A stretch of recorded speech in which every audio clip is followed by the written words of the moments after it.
এই পৃথিবীতে যত মানুষ আছে এরা সবাই একা একা একজন একজন করে আল্লাহর কাছে হিসাব দিবে, একসাথে 10 জনের হিসাব দিবে না। চিন্তা করতে পারেন পৃথিবীতে কত কোটি মানুষ চলে গেছে, আর কত কোটি মানুষ আছে, আর কত কোটি মানুষ আসবে। সবার হিসেব হবে একা একা একজন একজন করে। এবং তাদের মাঝখানে কোনো দোভাষীও থাকবে না।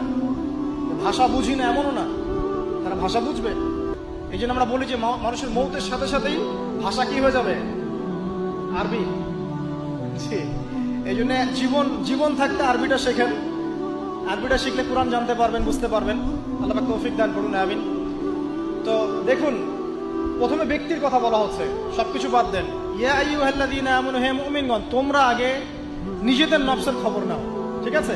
ইত্তাকুল্লাহ, আল্লাহকে ভয় করো, হাক্কা তুকাতিহি, ভয় করার মতো ভয় করো।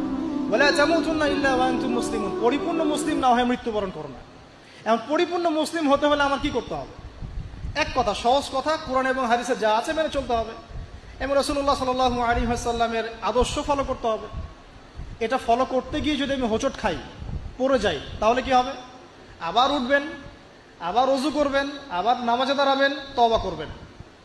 জীবনের একটা পর্যায় পর্যন্ত মনে করেন আপনি হেদায়েতের পথে ছিলেন না, কি করবেন? আজই তওবা করে ফিরে আসবেন। আল্লাহকে বলবেন, আল্লাহ, যা নামাজ কাজা করেছি, যা